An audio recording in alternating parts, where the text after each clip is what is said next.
If we decide that a certain kind of speech is unacceptable simply because we do not agree with it, speech that does not advocate violence, but merely upsets our sensibilities, then what kind of society are we living in? In my experience, a major hurdle that I've faced, given my mental health status, is that I have been coddled.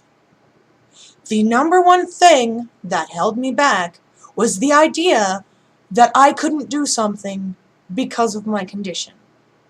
Because of these things that were outside of my control, I shouldn't even try.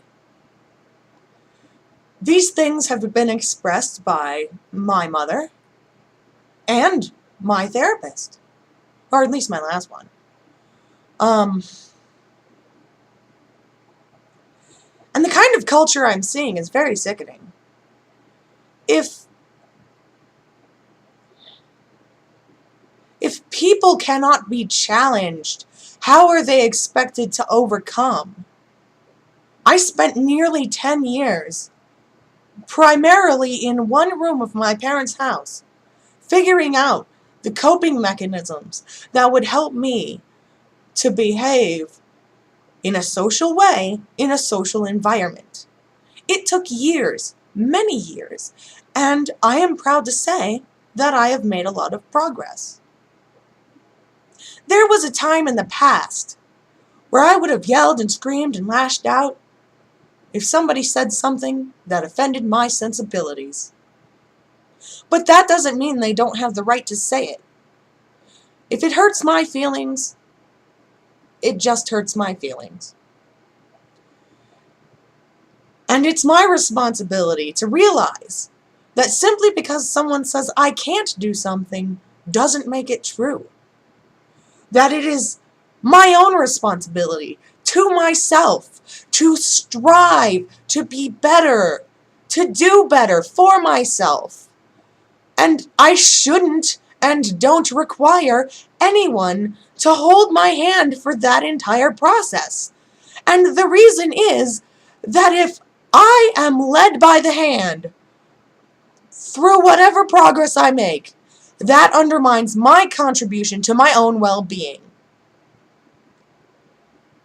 Now, there are people who need help. People like me who don't have coping mechanisms, who don't have medical options. People who are truly struggling. And I wish that those people could get the help that they deserve.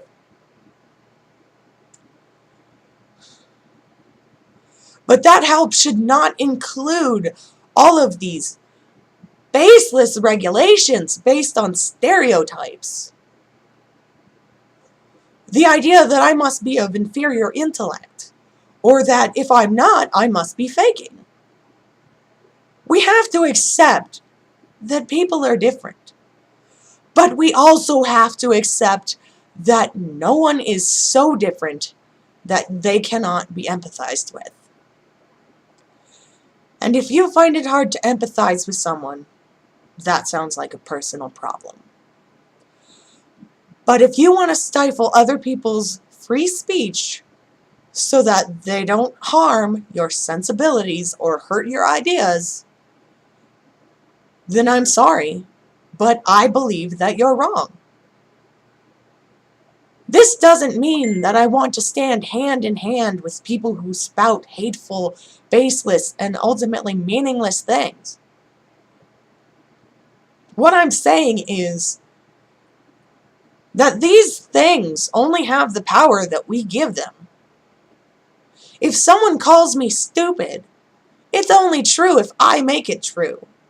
And yes, it might hurt my feelings, but that's part of life. As much as we're all loath to admit it, nothing's ever going to be perfect. And we have to take what we can and overcome what we can't.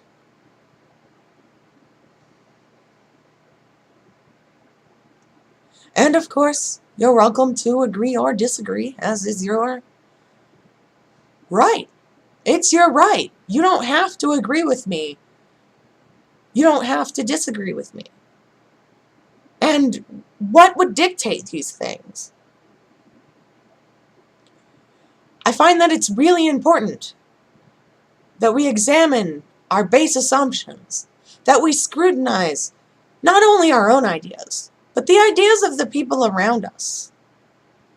And if we ever come to live in a world where you're not allowed to criticize other people's ideas, I'm not going to tolerate that. I won't.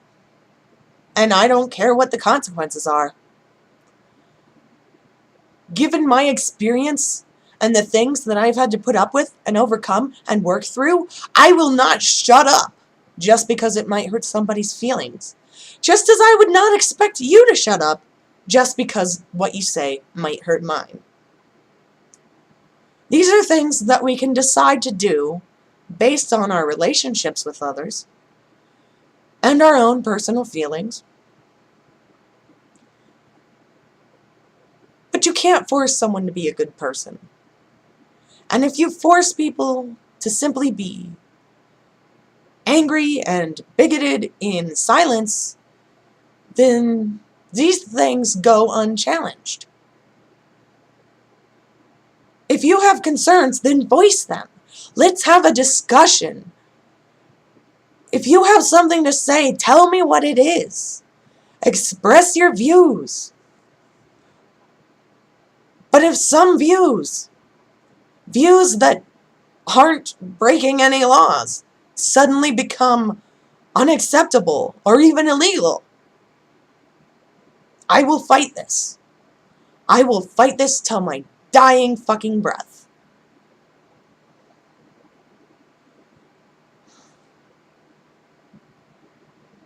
Because the things that I have endured and the things that I have experienced and the ways in which I have grown dictate that ideas must be within a free marketplace. And if they're not, who's to say your ideas aren't going to be the next ideas that are the wrong ideas?